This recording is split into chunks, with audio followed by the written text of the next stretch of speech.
Bom dia. Calma aí. Cara, esqueci. Ele sempre dá essa pausa. Bom dia, boa tarde ou boa noite. Eu sou o professor Castelano. Aqui é só Castelano, né?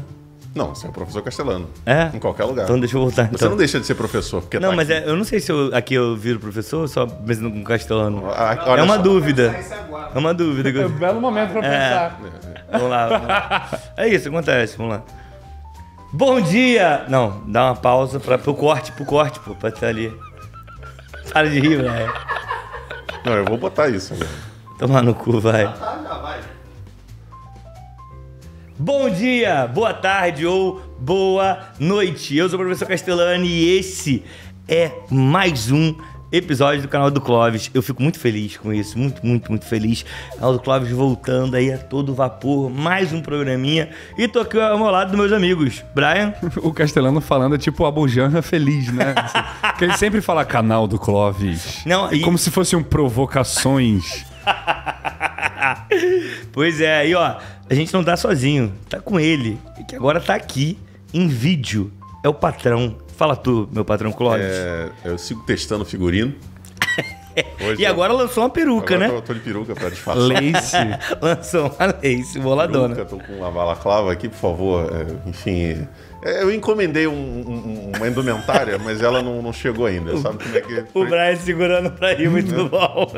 Mas aí sigo aí com essa peruca aí, porque eu não sei quando vai ao ar, mas a gente tá gravando no carnaval, né? Então pode ser que a peruca foi fácil. Vai ser daqui pro bloco? Olha a minha cara, vê se eu tenho cara de quem gosta de... Vamos pra vinheta então. Vamos pra vinheta? Vamos pra vinheta. Canal do Clóvis. Bem, muito tem falado sobre esses novos tempos que têm vindo cada vez mais com uma individualidade muito grande, cada vez mais pessoas pensando somente nela, nos seus próprios ganhos. A gente viu agora recentemente o escândalo da Americanas, que mostra esse tentáculo do capitalismo no qual está ignorando várias empresas que vão quebrar a partir da Americanas. E a gente decidiu fazer um programa sobre... Qual assunto? Empatia. Cara, eu gosto desse tema, Não, peraí, mas a gente empatia. sempre faz com perguntas. Qual é o título? Dá pra ter empatia, é isso? Não. A empatia é revolucionária, eu acho. Caraca, que é isso, a empatia é revolucionária? É uma pergunta, é uma pergunta. Porque a gente... Isso algumas pessoas já mandaram mensagem pra mim, falando, por que cada programa é uma pergunta? Eu falei, porque a gente não quer dar certeza de nada. A gente dá a nossa opinião para a partir daí você tirar a sua reflexão, né? A intenção aqui é a gente elaborar um assunto e debater, mostrar alguns pontos. Disparar alguns gatilhos para que você reflita por si só. Mas só para deixar claro, desculpa aqui o pessoal que tá ouvindo, assistindo, não tem nada a ver com Americanas, não é para ter empatia. Não com é. o pessoal da Americanas, não, entendeu? Não, mas é porque... Como trabalhador, sim. Quem trabalha lá, sim. Não, então, é por isso que eu falei. A Americanas, a empresa só pensou nela quando destruiu esse mercado gigantesco. A gente estava conversando aqui em off. Tem empresa, por exemplo, pequena empresa de Minas Gerais, de transportadora, que a Americanas está devendo 7 milhões. Para a Americanas, que está devendo 44 bilhões, 7 milhões pode não ser nada. Mas esse cara que tem ali uma empresa pequena, 7 milhões é tudo que esse cara poderia ter. Mas, ó, eu queria resgatar uma coisa que há muito tempo a gente não faz, porque a gente ficou muito tempo sem programa. E aí, que é o seguinte, Brian, o que é empatia? É verdade, o preâmbulo. O preâmbulo era sempre o Brian que fazia, pô.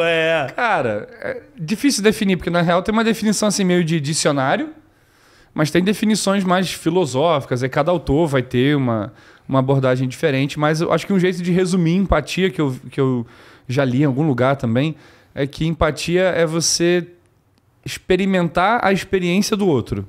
Então não é que você sai da sua experiência necessariamente, porque você está sempre na sua própria experiência. Sempre com o teu ponto, né? Mas em algum nível você consegue experimentar o que o outro está experimentando sem deixar de ser você e sem ser o outro também. Né? Mas aí eu parto... Sem perder essa individualidade que é meio que uma condição, vamos colocar assim, né? Eu ia até fazer um adendo aqui, mas eu acho importante... A gente teve uma ideia sobre isso, a gente trocou essa ideia já sobre empatia, e você trouxe a etimologia da palavra empatia. E eu acho sensacional. Você poderia trazer? Cara, se eu lembro bem, agora Lembra sim. Tô fora de forma aqui, mas o patos, né, de empatia tem a ver com sofrimento, sentimento. Que vem... Paixão, né? Que vem a ser de a paixão. Por isso que existe lá a paixão de Cristo, né? Paixão. Não é porque ele tava querendo pegar a Maria Madalena, era outro... era outro tipo de paixão. Bom, esse programa já começa a ficar um pouco difícil, mas enfim. E tem a Paixão de Gibson, que é o filme que o Mel Gibson fez. Meu Deus! É verdade. Mas vamos lá, voltando. Empatia, patos. O patos é paixão, né? Então paixão pode ser sofrimento, pode ser... Porque é daí, se não me engano, que vem patologia? A palavra patologia vem daí também, porque patologia é um padecimento, é um mal, um abalo do corpo de alguma forma, né? E o de empatia tem a ver com transporte para dentro, né? De introjetar, de interiorizar. Então você interioriza um sofrimento, interioriza um sentimento, só que esse sentimento vem de fora, vem do outro, né?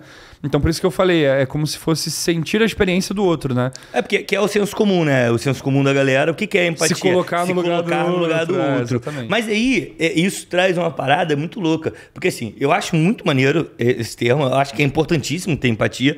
Longe de mim a gente tá pensando aqui não ter, pelo amor de Deus, mas é muito louco, porque a gente, pra gente ter um olhar mais acolhedor e mais cuidadoso com o outro, a gente tem que se colocar no lugar do outro.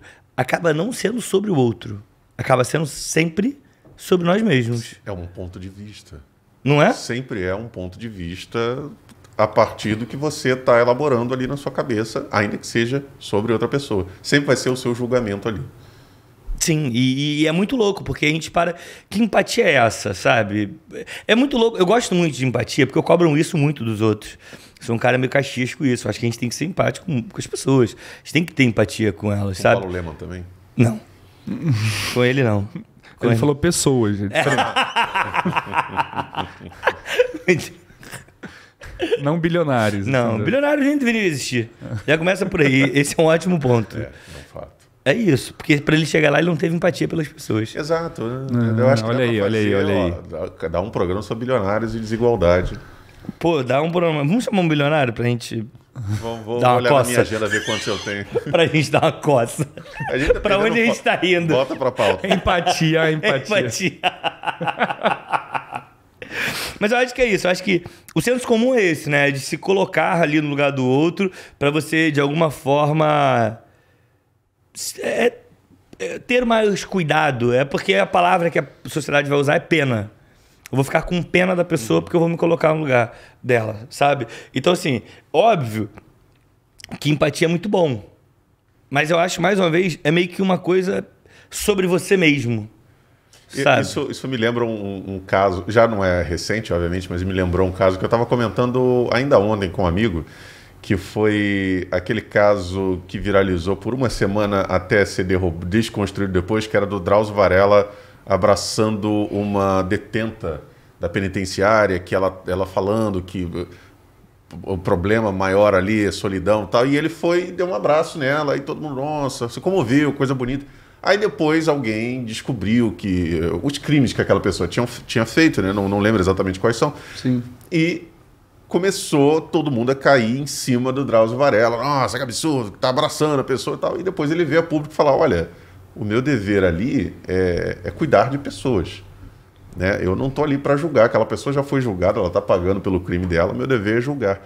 E eu acho que ali é uma demonstração muito grande de onde a empatia dele por aquela pessoa e pelo que ele faz foi acima até dos julgamentos que aquela pessoa poderia ter feito de terrível para estar naquele lugar. Porque é uma coisa da qual se faz necessária para ele, senão, imagina, o médico de uma penitenciária, se ele começar a julgar e não ter empatia pelos problemas, pelas mazelas que aquelas pessoas têm, que ele precisa cuidar, se ele não for baseado em empatia, ele não trabalha, ele não funciona. Até porque tem uma questão também da empatia que, para ser empático verdadeiramente, tem que ser um outro mesmo, assim. E esse é o grande desafio. Ninguém disse que empatia é fácil, porque de fato você vai ter que considerar a experiência de um outro que não vive nas mesmas condições que você, que não tem a mesma experiência subjetiva que você, que não pratica os mesmos valores que você.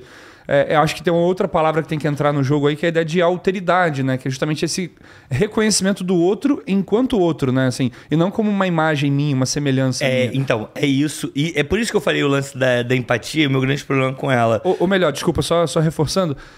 O outro é uma imagem e semelhança minha, mas ele é um outro. Um outro. Ele é a imagem e semelhança minha enquanto alguém que existe, né? Ou seja, o fato dele existir é igual a mim, mas isso não quer dizer que ele tem que ser igual a mim. Entende? Sim, igual não, em tudo. Claro. Isso. Eu acho que esse é o ponto, o grande ponto, sabe? Do tipo, pô, é um outro ser humano e esse tem que ser o meu ponto. Eu não quero que a pessoa... Eu não posso ter empatia só pelos iguais. Por exemplo, ontem, essa semana, como é que é o nome dela? Suzana o quê? Vieira. Não, que... Richthofen. Isso. Ela... Você fez assim, eu até pensei, será que é a Matsunaga? Não, é madeirada. Foi a madeirada. Ou a barra de ferro, foi com barra de ferro, né? E aí, ela tá solta, né? E abriu uma empresa pra ela.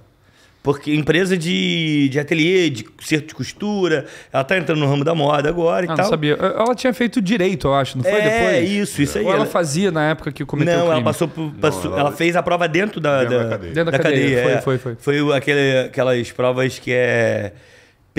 Pessoas privadas de liberdade. O PPL, o Enem PPL, né? Isso, que é para pessoas privadas de liberdade. Que muita gente, inclusive, não sabe, né? Que Não existe sabe. o Enem feito para pessoas em privação de liberdade. Porque assim, aí a gente vai entrar numa questão de que essa galera precisa ser responsabilizada, né? E isso é uma etapa. E aí a galera no comentário desse post da Suzane, porque agora fica pagando de boa moça, porque é uma bandida, assim... Uma criminosa, matou os pais. E aí, vamos lá. Eu acho que é importante a gente entender que, assim...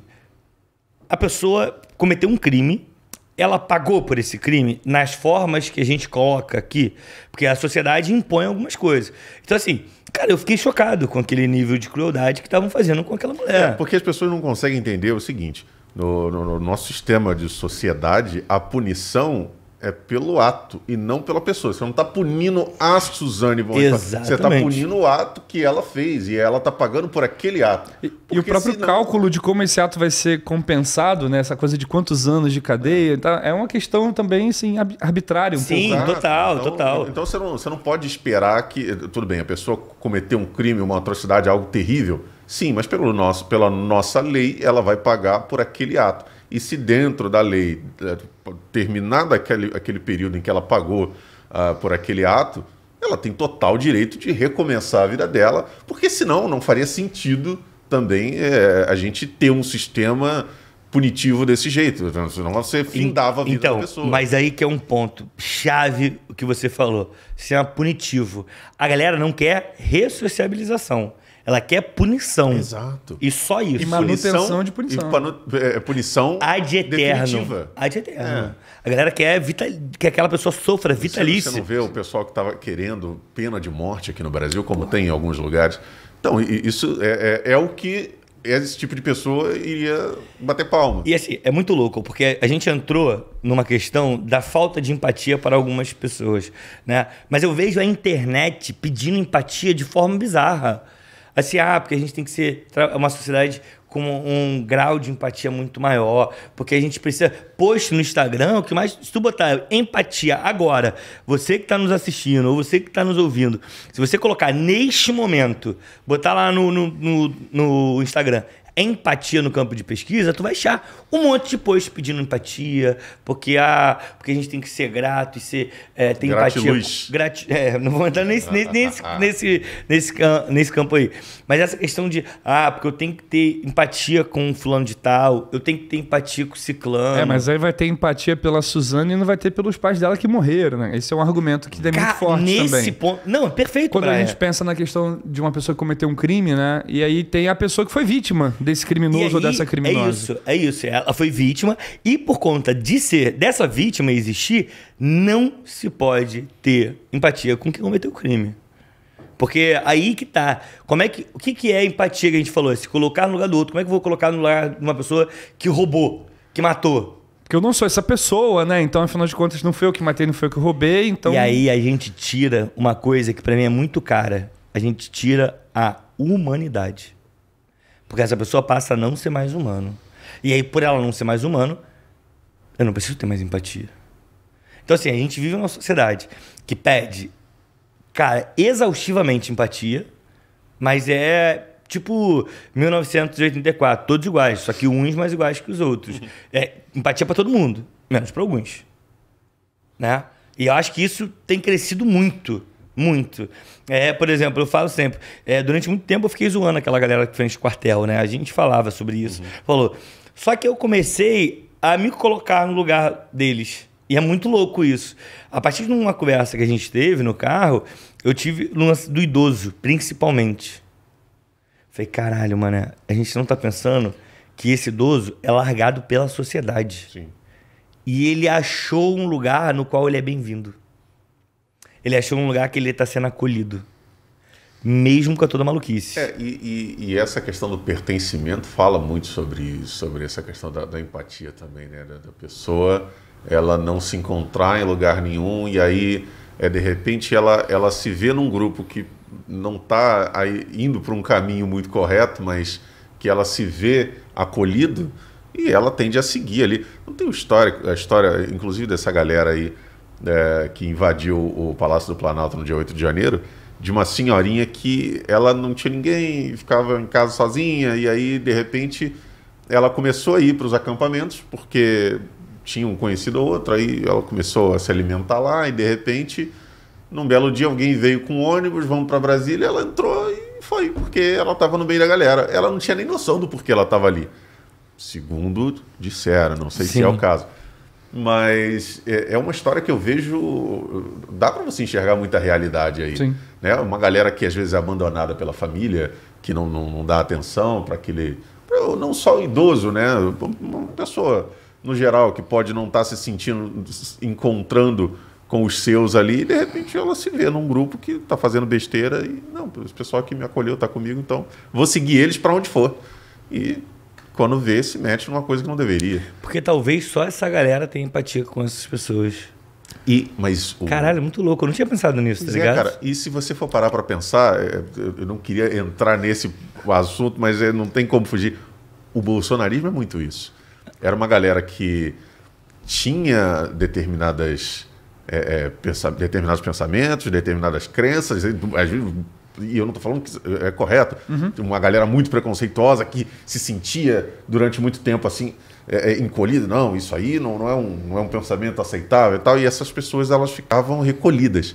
De repente, elas viram pessoas parecidas com elas ascenderem. O Bolsonaro é um bom exemplo disso. É um cara que falava que era claramente misógino, racista e um monte de outras coisas terríveis. E aí, de repente, você vê aquele cara acendendo e juntando uma galera com ele. E essa... Pô, olha lá, tem mais gente que pensa como eu. Então, eles começaram... Então apontou, eu olhei pra mesa. Eu não esperava o gesto. Porque eu falei, olha lá, né? Foi eu falei... Perdão. Não, mas o raciocínio é bem esse. Essas pessoas foram se unindo em prol de pensamentos terríveis, mas... elas se encontraram ali. E aí uma foi tendo claramente mais empatia pelo outro, ainda que por um motivo terrível. Mas e aí você vê numa sociedade como a gente gostaria que fosse construída, onde essas pessoas iriam se encontrar, se encaixar. Então... Fala, Brian. O Brian, ele ia falar uma parada e colheu... Eu só fiquei pensando, porque a questão da empatia, né, assim... Quando a gente fala dessas questões mais políticas e de como os idosos se sentiram pertencentes aos movimentos ali dos quartéis e tal, claro que houve uma certa empatia no sentido de reconhecer esse lugar, mas ao mesmo tempo não tem esse desafio de enxergar o outro, né? Porque muito do discurso ali, na verdade, é sobre falar de uma certa igualdade meio universalizante, massificante... então, assim, não tem... Claro, dá para entender essa questão de como o idoso se sentiu pertencente. Eu não estou falando que existe, mas eu estou trazendo uma questão que pode acontecer. Mas tem essa questão também, assim, que é o que você falou. Se a gente só sentir empatia por quem a gente tem um certo vínculo afetivo, Então, no fim das contas, a gente está misturando um pouco as coisas aí, não está sendo bem a empatia o que a gente está tratando, né? Que eu acho que o que acontece na internet muitas vezes é um discurso de não vou falar autopromoção, mas assim, é um discurso autocentrado muitas vezes. Então, a pessoa que está falando sobre mais empatia, no fundo, ela pensa o quanto ela está sendo afetada por uma falta de empatia generalizada, assim. Então, sei lá, a pessoa é de uma profissão específica, então ela sente que tem pouca empatia com aquela profissão dela. Então, sei lá, professor, mais empatia com os professores, enfermeiro, mais empatia com os enfermeiros. E claro que dá para entender a reivindicação, assim, tem que ter mais empatia pelas profissões, entender o lugar delas e tal. Mas quem está pedindo empatia, normalmente, vou colocar professor, porque é uma profissão que eu assumo aqui, na minha vida, né? Então, assim, o professor que pede empatia porque ele está pensando em como os professores não têm empatia, talvez ele não se veja como alguém empático à causa dos enfermeiros, assim. Então, ele está falando de empatia no sentido do quanto ele é afetado, mas não tanto do quanto ele poderia também ser um praticante dessa empatia para um outro lugar, para um outro grupo social, né? Então, é o que talvez justifique até muita gente ser, sei lá, muito empático em relação a causas ambientais, mas achar que questões de gênero são bobeira, que isso não tinha que existir. E isso acontece muito. É importante você trazer. O que isso acontece é uma sacanagem, assim, grau. Mas é a realidade. Do tipo, pô, óbvio que, assim, o desmatamento é um bagulho bizarro. Assim, a gente falou sobre isso várias vezes. O desmatamento do Brasil é um caos. Assim, o que aconteceu nos últimos 4 anos, assim, a destruição total de políticas públicas voltada para a preservação do meio ambiente. Isso é fato. Só que isso não diminui o fato que eu preciso ter empatia com outras causas também. Por exemplo, outro dia um aluno perguntou, o que você acha da linguagem neutra? Eu falei, cara, eu acho que a linguagem tem poder. Quem detém a linguagem detém o poder. Por isso que, por exemplo, historicamente, se a gente pegar a história, vários povos que invadiram outros lugares, uma das primeiras coisas que colocaram a língua. É a língua. Tem que ter a minha língua aqui. E assim, o português pegou isso, porque a região ibérica ali, o que mais aconteceu foi invasão. Veio os mouros invadiram, e veio os vikings invadiram. Todo mundo invadiu aquela área lá, tá ligado? Essa é a realidade. Então, assim, e aí, não sei, uma pessoa de esquerda, assim, às vezes, assumidamente de esquerda, mas eu não sei a importância disso, Castelano. Eu falei, você não vê a importância porque você se reconhece na língua. E uma galera que não se reconhece na língua? Como é que fica, sabe? Então, assim, não, é isso que você falou, tem uma empatia total com várias causas, mas essa aqui não é tão importante, não. Pois é, e aí fica muito essa coisa de como se uma anulasse a outra, né? Essa aqui é muito importante, essa aqui não é, então deixa pra lá. É concentrar na pauta mais importante e tal. E não deveria ser assim. Cada uma tem a sua importância, o seu nível de importância para quem lhe é mais caro ali naquela necessidade. Ao mesmo tempo também que é muito cansativo psicologicamente, cognitivamente, sei lá, você ter que ter empatia por todas as coisas. Eu não estou dizendo que a gente tem que ter liberdade para não ser empático com alguma coisa, não é isso. Olha o Brian sendo cancelado. É tipo aquele filme Uma Noite de Crime, né? Durante 364 dias ser empático. Tem uma série agora dessa porra também. Tem um episódio de Rick and Morty que resume isso muito bem. Realmente. Rick and Morty é muito bom. Não sei, não acompanho. Enfim, mas o que eu acho que assim, também tem um certo cansaço muitas vezes, porque... Claro, a gente naturalizou um jeito de viver, de se comportar, de se posicionar, de pensar, de refletir, de praticar a língua, de praticar o corpo, de praticar amor, tudo.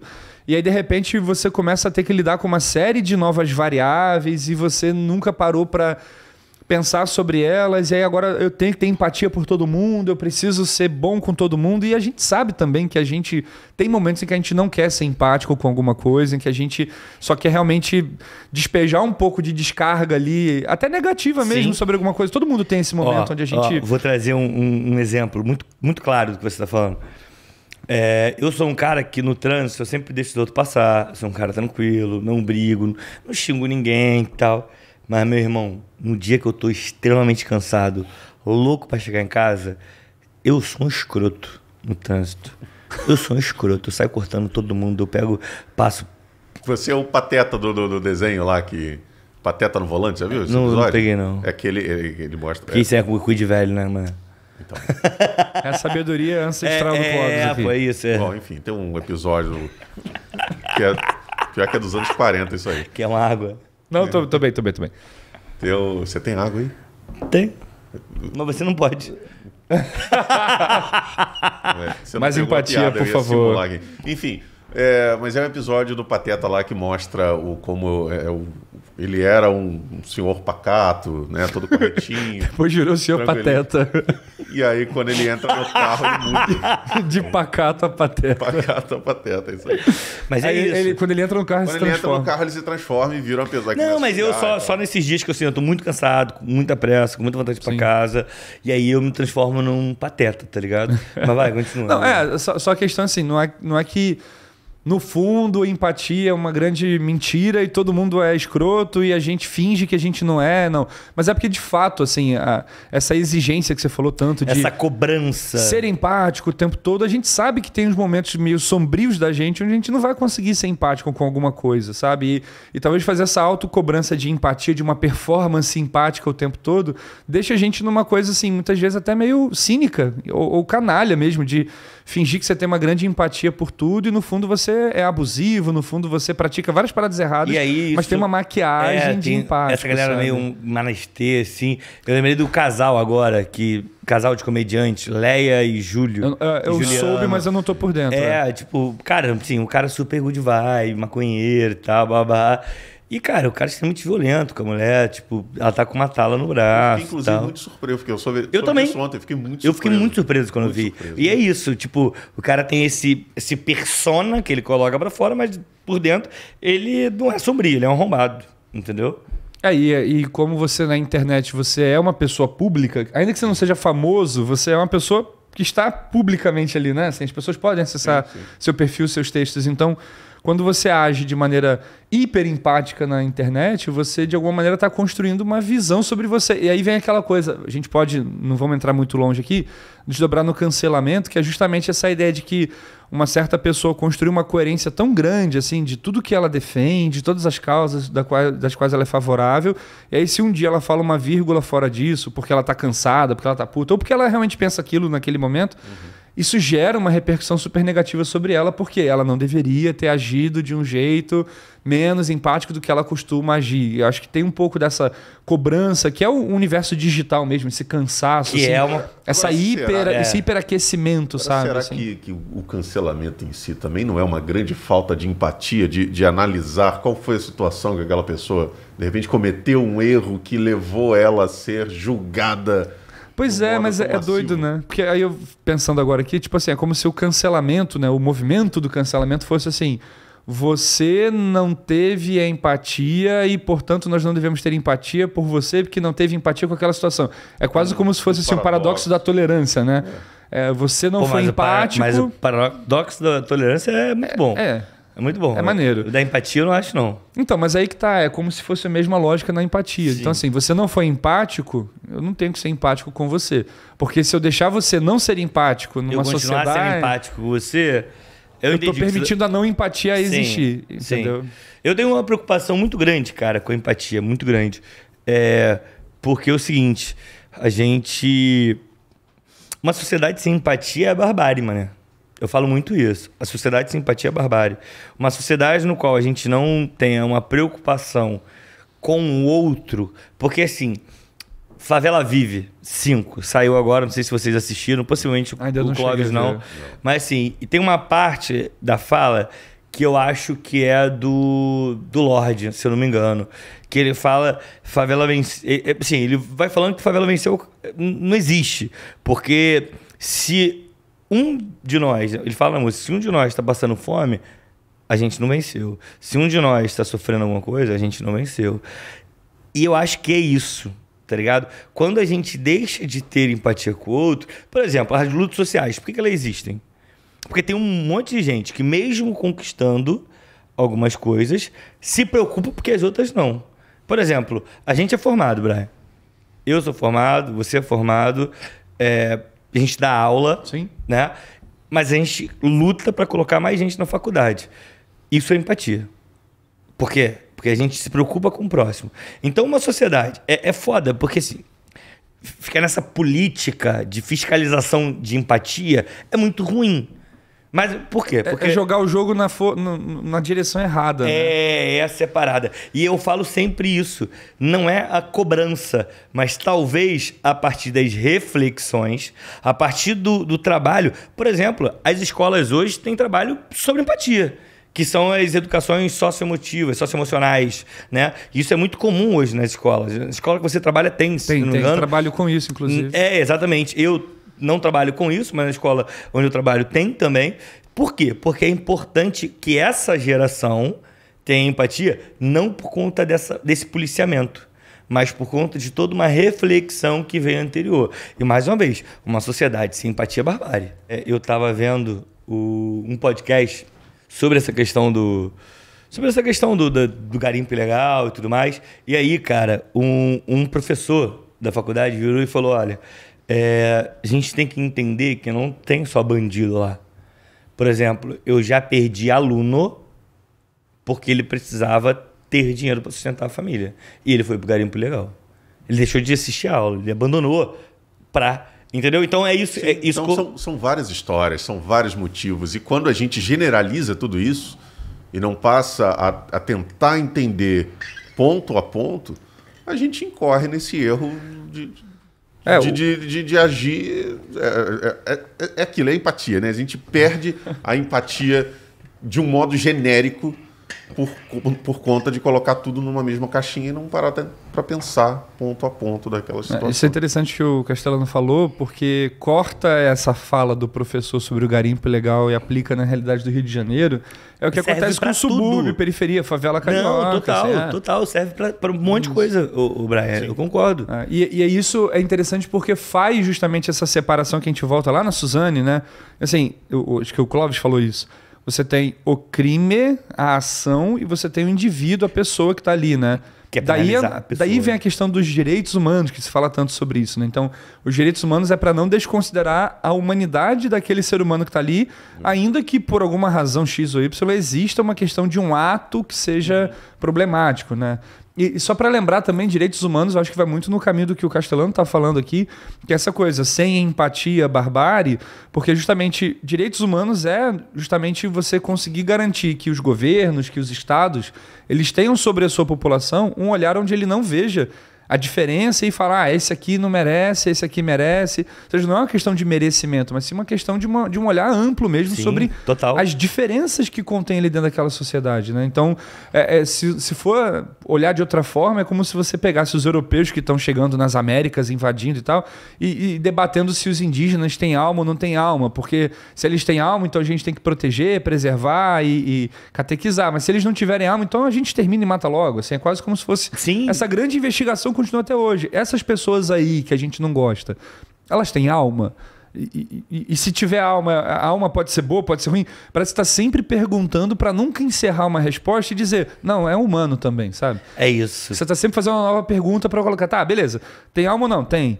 A alma é boa ou ruim? É boa. Mas está numa vida boa ou ruim? Na vida... Aí você vai dando critério e nunca chega no ponto de você falar, ok, eu aceito essa diferença, ela existe e eu tenho que entender que ela precisa ter o espaço dela, né? Então, a Suzane, por exemplo, é difícil pra caramba você falar um negócio assim que... Pô, é muito difícil, né? Ela cumpriu a pena dela, beleza.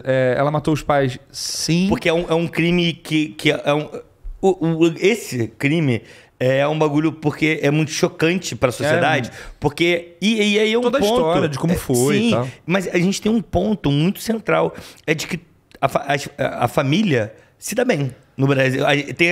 Porque a mãe. Cara, quantidade de mãe que a gente sabe que abandona, que explora. Por exemplo, eu estava escutando outro dia Facção Central. Eu estava escutando Eu Não Pedi Pra Nascer, por exemplo, que é uma história baseada em fatos reais. Tá ligado? Que é uma criança sendo explorada e violentada pela própria mãe. Então, assim, é porque a gente cria essa relação de que mãe e filho se dão muito bem. Mas acontece, assim, óbvio que isso não justifica a morte, pelo amor de Deus. Sim, mas esse crime da Suzane, ele quebra essa parada, tipo, matou a mãe? Matou o pai? Planejou? Como isso pode? Então, essa mulher, ela tá fora da caixinha da humanidade. Essa mulher, ela não pertence ao mesmo grupo que eu. Eu não posso ser igual a ela.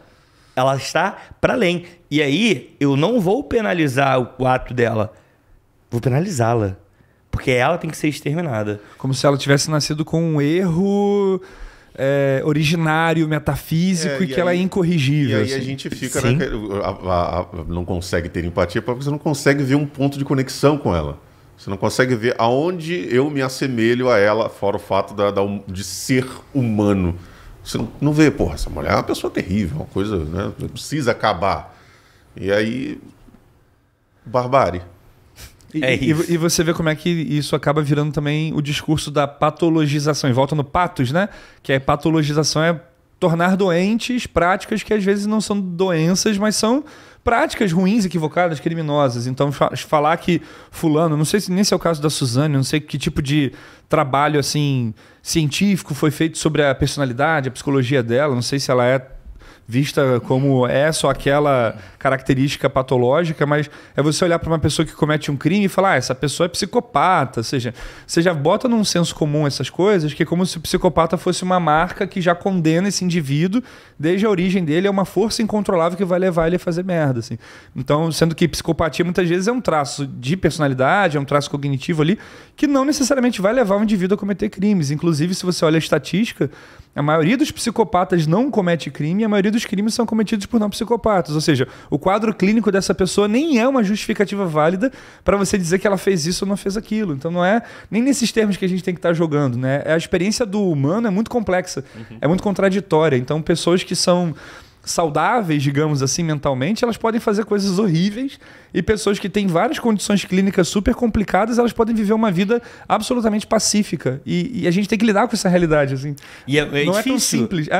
É difícil. E assim, mais uma vez, essas questões que são muito complexas, elas são difíceis pra gente.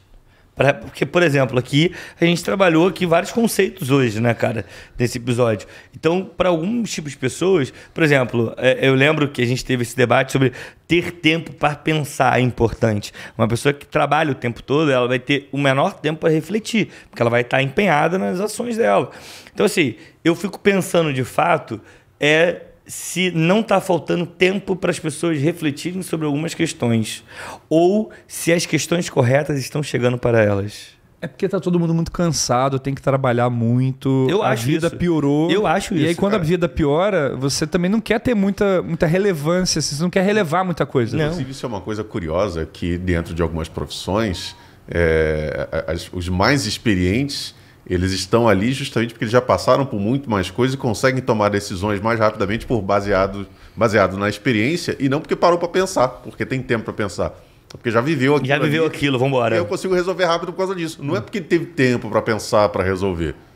A excelência, ela, na verdade, é a falta de pensamento. Exatamente. Né? Assim. Caralho, muito louco, né? É eficiente. É eficiência. Uma referência do que ele já viveu ali, porque ele não tem tempo hábil para naquele momento pensar em uma solução que ele talvez conseguisse chegar, mas ele não tem tempo para pensar naquela solução.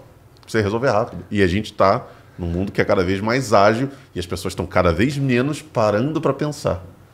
E redução de pensamento, de reflexão, de raciocínio, assim, só para não parecer que tudo acaba lá, mas é um germezinho fácil para o fascismo, assim. Total. Que é essa redução da capacidade de reflexão, você pega uma ideia simples e trabalha com ela. Pô, tudo. Acabar com a corrupção. Como? Prendendo todo mundo. É isso. Mas dentro do presídio há corrupção. Você vai prender aonde? Então, assim, eu acho que essa galera tenta, de alguma forma, criar condições facilitadas, porque as pessoas gostam de coisas simples. Só que não é tão simples. A vida não é simples. Pensar políticas públicas não é simples. Eu quero reduzir a criminalidade, por exemplo, em Austin. Não é simples. Vou colocar mais policiais. Não é só isso. Mas, de repente, isso vai piorar. Porque aí vai ter mais conflitos. Então, assim, como é que funciona? Tem que pensar, tem que refletir. Nem sempre é simples. E normalmente não é simples. Entendeu? Então, assim, outro dia eu vi um desses posts sobre empatia, que era assim, o Diogo mandou uma mensagem falando sobre empatia quase amor, e essa frase ficou na cabeça. Mas, porque simpatia quase amor. Ele mandou empatia quase... Mas eu vi uma camisa de empatia é um ato revolucionário. Caralho, eu fico pensando, assim, desculpa o palavrão, mas eu fico pensando o seguinte... Ele xinga o tempo todo. Não, mas eu quase não falo palavrão aqui. Só falei 3. Eu ia lançar 2, eu falei, não, vou dar mais de erro aí. Mas é o seguinte, cara, empatia não tem que ser revolucionária porque é uma coisa simples. Mas aí que tá. Por ser uma coisa simples e não tá acontecendo, eu acho que ela é revolucionária. Entendeu? Sim, o fato de ser... eu acho que eu entendi. Mas ó, não, mas é real. O fato da empatia ser algo simples, e as pessoas não a praticarem, isso a torna revolucionária quando você pratica. É porque eu acho que o revolucionário tem uma certa ousadia de fazer aquilo que é óbvio ser feito. É tipo isso, assim, não sei. Que não está sendo feito. Que não está sendo feito. Eu não sei se chega a ser Não é que nem revolucionário, óbvio. mas infelizmente está ficando fora do comum. Então, e aí quando você pratica isso, é uma revolução. E também porque revoluciona o estado das coisas, né? Assim, a empatia não é só um ato revolucionário em si. Ela é revolucionária porque ela não fecha nela mesma. Ela, na verdade, muda toda uma estrutura de relações sociais e de institucionalidade e tal. E para além disso, ela muda as pessoas. Porque Paulo Freire fala sobre essa educação que vai mudando as pessoas para mudar o mundo. A empatia é essa. A empatia, talvez... Por exemplo, quando você pratica empatia com alguém, de repente essa pessoa pode ser tocada, meio que uma corrente ali do amor, tá ligado? Sim. Uma corrente do bem. Mas eu acho que isso é fundamental. E assim, é muito louco a gente pensar, cara, que a gente está falando sobre uma ação que nada mais é do que entender que o outro, mesmo que essa pessoa seja totalmente diferente da gente, ela é igual. Pô, mas eu não sou igual o Fernandinho Beiramar. Sim, você é uma pessoa. Ele também é. As atitudes que cada um tomou são diferentes na vida. Mas você é uma pessoa como o Fernandinho Beiramar. Caralho, fui longeão. Ou até, assim, se quiser... Eu posso também pensar que eu sou uma pessoa igual ao Rodrigo Hilbert, então, também. Pode, claramente. Você sabe fazer churrasqueira? Eu sei fazer churrasco. Sabe fazer cerveja? Sei fazer cerveja. Ó, sabe fazer cerveja. Nunca me deu uma cerveja. Que não ficou boa. Então, calma aí. Eu sei fazer cerveja. Que não é boa, mas sei. Mas é fazer cerveja. Ninguém falou da qualidade, né? Exatamente. Conheço uma galera que faz o café terrível, mas eles fazem. Isso aí eu acho que é uma piada interna do Clóvis com o Castelano, não sei. Não, mas não? Assim, eu espero que não esteja reclamando do meu café que eu trouxe. Entendi. Agora eu entendi. Eu espero. Tô lembrando de uns lugares que eu já trabalhei. Tudo bem. Porque eu fiquei pensando só, vamos tentar então torcer um pouquinho esse significado, só pra ver se fica legal. O Castelano vai me dizer aí depois. Que é assim... Eu vou te dizer por quê. Não, porque você propôs um. Aí eu vou propor uma outra, você vê se faz sentido pra você, entendeu? Não é que ele aprova, vamos ver se ele aprova. Sou avaliador aqui agora. Essa vê aí. Que é tipo, eu devo ser empático com o outro justamente por o outro ser o outro, porque ele sendo ele do jeito que ele é, existindo do modo como ele existe, ele permite que o mundo seja mais múltiplo, mais variado, e não seja só repetição de mim mesmo. Muito bom. Tipo, é isso. Né? Claro, existe um quê de igualdade entre mim e todas as pessoas. Você usou o Fernandinho Beiramar como exemplo, né? Mas, claro que eu não estou dizendo assim, o Fernandinho Beiramar tem que ser liberdade para ser ele mesmo, porque isso não é uma questão... Uma coisa é diferente. Sim. Uma coisa diferente. Mas é também compreender que a multiplicidade é uma realidade que a gente vai ter que lidar, né? Então, assim, se eu só tiver que lidar com a repetição de mim mesmo, aí talvez não seja muito empatia. E aceitar que o outro seja o outro, inclusive ser o Fernandinho Beiramar, com todos os problemas que isso vem atrelado, é o grande desafio da empatia. É o grande desafio. Que é sair de você, né? Você tem que... Assim, não é sair de você, mas você tem que deixar de ter empatia porque eu vou me colocar no lugar do outro. Eu tenho que esquecer de me colocar no lugar do outro. Eu tenho que ter empatia porque o outro é o outro. Com uma outra vivência, com uma outra realidade, com outras ações, mas é o outro. A gente tem que parar de... sempre ser central. Eu. Porque no fundo você tá tendo empatia só por você mesmo, né? É igual, por exemplo, outro dia eu vi um discurso na internet, isso é muito comum, tenho certeza que vocês já viram, do tipo, uma menina foi violentada, Deus me livre, imagina se fosse sua irmã. Que argumento ruim, né? Muito. Porque assim, não precisa imaginar que seja minha irmã. Aconteceu isso com essa menina, que eu desconheço, já é muito ruim. Sim. Então isso inclusive joga por terra aquela máxima do não, você precisa se colocar no lugar do outro. Não, eu preciso entender o outro, que ele é o outro, como você bem disse, e não me colocar no lugar do outro, porque eu no lugar do outro eu vou ser diferente, eu vou fazer outra coisa. Pô, porque assim, se eu... Vai ser eu, não vai ser o outro. Começa por aí. Seria eu e outra. De repente, se eu fosse ele, e aí seria eu lá, as atitudes seriam diferentes. Que sou outra pessoa, né? Exato. Eu já me envolvi numa discussão sobre isso uma vez, de que alguém falou que essa ideia de que se fosse sua mãe, se fosse sua irmã... E aí eu falei, pô, mas não é assim que se... Não, eu fui nesse argumento que você foi, assim, mas não é porque é minha irmã ou minha mãe, é porque é uma outra pessoa, uma mulher e tal, sofreu. E aí eu lembro de alguém ter conversado comigo, tipo assim, então, mas esse argumento do se fosse sua irmã, se fosse sua mãe, será que ele não é útil pro cara que é zero empatia com ninguém, botar uma pessoa próxima a ele pra fazer ele se sentir... É um jeito de dar alguma sensação a ele daquilo sensibilizar? Eu...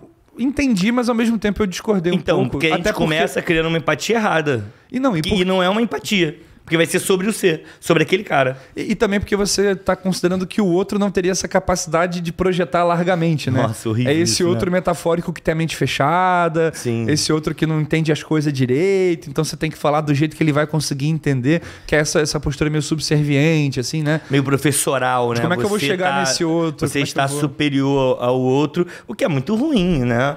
Vemos e convenhamos, é muito ruim esse tipo de... E é uma das coisas que talvez afasta muita gente do debate em si. Debate sobre tudo, sobre a sociedade, tá ligado?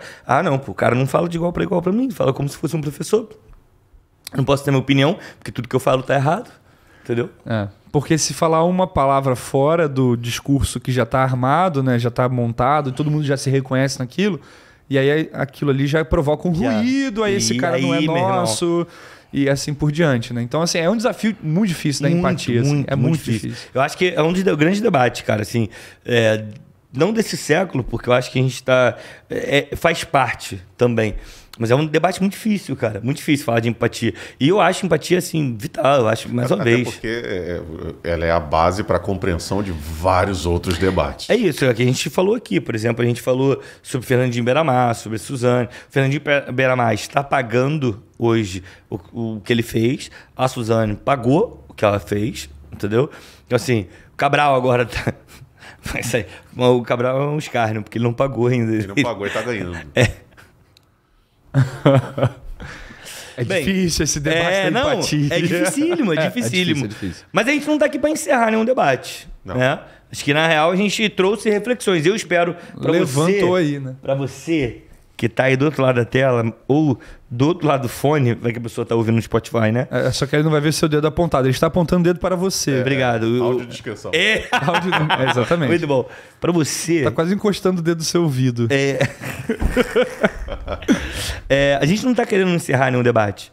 A gente nunca quis fazer isso aqui no canal do Clóvis. Quando o patrão reuniu o bonde, foi para só fazer reflexão. Não foi para de nenhuma forma vir querer definir assuntos. Mas eu acho que hoje a gente tem um ponto aqui. A gente já tem um belo programa, eu acho. Sim. Você quer falar mais algo, Brian? Não. Então vamos pro momento Caio Mecenas. Momento Caio Mecenas. Para você que chegou hoje, que tá perdido, não faz ideia do que seja o momento Caio Mecenas, vai lá, Brian. Caio Mecenas é um momento para a gente poder indicar coisas que a gente viu, leu, assistiu, conheceu e a gente acha que cabe falar aqui. Praticar um mecenato? Financiar, né? A gente não financia com dinheiro que a gente não tem, mas a gente financia com palavras, né? Que é o que nos resta. Então a gente tenta de alguma maneira indicar alguma coisa, ampliar a discussão que foi feita aqui, sim, ou se não tiver nada a dizer sobre essa discussão, trazer alguma referência, alguma coisa interessante que a gente viu, leu. Porque pode não ser sobre o tema, não tem obrigatoriedade. Exatamente. Vai lá, patrão. Eu vou indicar, então, dentro do nosso tema aqui, já que a gente citou ele brevemente, eu vou até buscar o URL aqui, mas eu queria indicar o canal no YouTube do Silvio de Almeida. Muito bom. O canal do YouTube do Silvio de Almeida é excelente. Só procurar Silvio de Almeida, canal vai aparecer lá. Muito bom, tá? Muito bom. É muito bom porque ele é um cara muito nerd, e nerd de quadrinhos. É. Então ele faz várias analogias para você entender temas ultra complexos. Ele faz analogias com personagens do cinema, personagens de quadrinhos. Tá? Então ele traça vários paralelos. O canal dele é excelente, eu recomendo muito. Aliás, eu recomendo qualquer coisa que você procurar do Silvio de Almeida, assista, porque vai ser sempre é um dos meus jornalistas favoritos. É. Eu sou muito fã do Silvio. Ele é muito bom. E é muito engraçado, você falou que ele é muito nerd, assim, só que o Silvio de Almeida ele é extremamente polido nas palavras. E é muito engraçado você ver ele falar sobre, sei lá, Homem-Aranha, mas ele fala, assim, com um rigor acadêmico, com uma voz, quase, assim... Quase não combina, porque a gente tá acostumado a ver... Desculpem, amigos nerds, eu também sou, mas há um estereótipo de nerd que é um pouco mais solto. Otário. É babaca. O nerdola é muito O nerdola, não é você. Não. Não é de você que eu tô falando, é do nerdola. Talvez seja de você, se você for. Mas eu não quero dizer. Então, e aí você meio que descobre, porque esse nerdola ele faz barulho, então ele aparece mais. Então ele acaba caracterizando. Comenta aí, nerdola, se é você. Comenta aí. Xinga a gente. E aí o Silvio de Almeida ele descola disso, destoa muito, e como você falou, causa essa estranheza ver ele falando com todo rigor, né? Gramatical, todo perfeito. Muito ali, bom. falando. Quase falando Datavênia. O cara tá falando de quadrinhos. Capitão América. Mas assim, muito boa, muito boa. muito bom, Eu sou muito fã. Excelente. Brian, você? Cara, segunda temporada, episódio 2, Black Mirror. Urso Branco. Puta! Pô, você acabou comigo. Era Bom. essa a sua dica? Muito bom, mas eu tenho outra. Ah, que bom. Então, tinha eu só tinha essa. Eu tinha essa sobre meio que empatia e uma outra que não tem nada a ver. Vai ser a outra nada a ver. Então fala um pouquinho do episódio, quer falar? Cara, eu sou muito fã desse episódio. Na real, pra mim é o melhor episódio. De todos. É um dos melhores, realmente, assim, top 3. Eu acho que o de Natal também é brabo. Nossa, o de Natal é Natal, eu sou muito fã do Natal também. Acho que é o E o melhor, de Natal também dá pra fazer uma questão com empatia ali. Tem uma questão interessante ali, tem. Mas esse, cara, é surreal. A gente não pode falar muito do enredo, assim, se não quiser dar Porque spoiler. senão quebra, né, o episódio, pô. Tu acaba entregando ali. Mas é uma prisão, assim, que não sabe que é uma prisão, e aí eu já dei o spoiler. Já. Então deixa eu seguir antes que ele faça mais besteira. Melhor. É sobre uma mulher que você vai conhecer no início do episódio e você vai se sensibilizar muito com ela ao longo de 30 minutos do episódio. Você vai falar, coitada desta mulher, olha o que ela está sofrendo. Até que vem uma reviravolta ali na parte final e você fala, caramba, ela fez sofrer também. Só que depois elas voltam... É sobre o que a gente falou aqui. É isso. A pena é sobre o crime ou sobre... Ou sobre a pessoa e de como há uma espetacularização dessa punição, que é um pouco do que a gente falou da internet, Sim, né? total. De como essa punição ela vai se tornando quase que um tesão mesmo das pessoas. Não, elas total, gozam total. com essa punição que elas causam aos outros. Concordo. Porque o outro já causou uma dor primeiro, mas aí você nunca encerra esse ciclo, né, de violência. Nunca, é um E é inferno. um episódio que deixa muito a pensar. E deixa a gente mal. E deixa mal. Deixa mal. Minha indicação, Projeto Querino. Puta merda. Tem aí no Spotify, não tem nada a ver. Pô, mas é uma construção de empatia do caramba também, assim, Pô, no sentido total. de você repassar a história do Sim, Brasil, sim. sabe? Assim. E repensá-la. Repensar as referências, tudo. Sim. Projeto Querino é um podcast que é... Caraca, eu esqueci o nome dele. É Thiago, não é? Thiago não. Rogero? Isso, Thiago Rogero. Thiago Rogero. E ele faz um... Lindo. Não, assim... Incrível. É incrível. E ele faz um resgate da história e incluindo algo que não tem em nenhum livro de história, que é a população negra. Ele sempre vem resgatando, por exemplo, por que o fulano de tal era tão rico? Ao ponto de doar, por exemplo, aonde era o Museu Nacional. Museu Nacional? Que pegou fogo? Era o Museu Nacional? Museu Histórico Nacional. Por que aquilo foi doado por um empresário? Primeiro episódio, se não me engano. É um dos primeiros ali, por pro que ele imperador, foi né? doado por imperador, por um comerciante, um simples comerciante? Que comerciante era esse? E ele vai traçando a linha da escravidão, traçando a linha de como essa galera foi apagando a história negra do Brasil. Então, assim, é um projeto surreal, muito bom. Tem no Spotify. Se eu não me engano, são 9 episódios. 8 ou 9, então vale muito a pena. Vai lá pra você. Beleza? E isso é bom, assim, só pra tentar fazer um link maior também com o episódio, porque ao olhar pro Brasil nessa perspectiva afrocentrada, você repensa as relações sociais do Brasil e você fala, cara, talvez o jeito de viver que o Brasil viveu até aqui, assim, no sentido do discurso oficial, seja um grande um grande discurso violento mesmo. Total. Assim. E aí você repensar isso é também repensar quais violências a gente pratica enquanto sociedade. Eu tava dando aula essa semana e aí eu falei, não, porque é importante ter um conhecimento sobre a história do Brasil, pra fazer uma boa redação, porque tu linka. Aí o aluno virou, eu falei, oi, pode falar. É só violência. Aí eu, como assim? História do Brasil é só violência. Eu falei, como assim? Aí ele virou, me diz um ato, um grande momento histórico do Brasil que não tenha partido da violência. Eu falei, meu irmão, foi a Libertadores do Vasco de 98. Passou direto. Ele Grande passou, momento histórico. Passou direto esse aluno. Bem, chegamos ao fim. Cara, é importantíssimo fazer alguns alertas aqui. Primeiro, agradecer a galera da Casa da Utopia. A gente está gravando no estúdio da Casa da Utopia. No estúdio onde é gravado o Pode Ver, outros programas da Casa da Utopia. Agradecer ao Eric, que acordou cedo no domingo para estar aqui com a gente, beleza? Obrigado, Valeu, Eric. Agradecer o Diogo, que veio de longe para operar aqui pra gente. Muito obrigado. E, cara, para você... Vou agradecer o Luan também, que deu um suporte. Cara, o Luan, Obrigado, presidente Luan. da Casa da Utopia, acordou cedo para ver se a gente ia conseguir fazer toda a ligação aqui. Muito obrigado. E, cara, para você que chegou até aqui, cara, siga a gente aí nas redes sociais. Quais são as redes sociais, patrão? Canal do Clóvis. Não, mas eu acho que não é só isso. Então, vai estar Arroba canal do Clóvis. É. Oficial. É arroba canal do Acho que é Clóvis um oficial, oficial. Pra você que tá vendo no vídeo, vai estar aparecendo aqui agora. Talvez aqui. Ou aqui. Mas vai estar aparecendo aqui. Ou aqui, ou aqui. Vai estar aparecendo na tela pra você que Em tá vendo no algum vídeo. lugar desta tela eu Vai tá lembrei da Rita... Como é que é? Li. Rita Von Hunt. Isso, Rita... sim. Aliás, Rita Lee. Aliás, excelente canal também. Que É, muito bom. Mas é para outro KMCenas. Então, para você que está ouvindo no áudio, vai estar na descrição do episódio. Mas é o canal do Clóvis. Você procura o canal do Clóvis porque tem um outro Clóvis aí que é famoso. Não deixa pra lá. Ele não é ninguém, é só um filho. É só um careca, é só um careca. Ó, dá o like aí, comenta o que você achou do episódio, o que a gente pode melhorar e compartilha isso com mais pessoas, beleza? Acho que é isso. Acabamos? Acabou. Valeu, tchau, tchau. Valeu, Tchau. um abraço, tchau.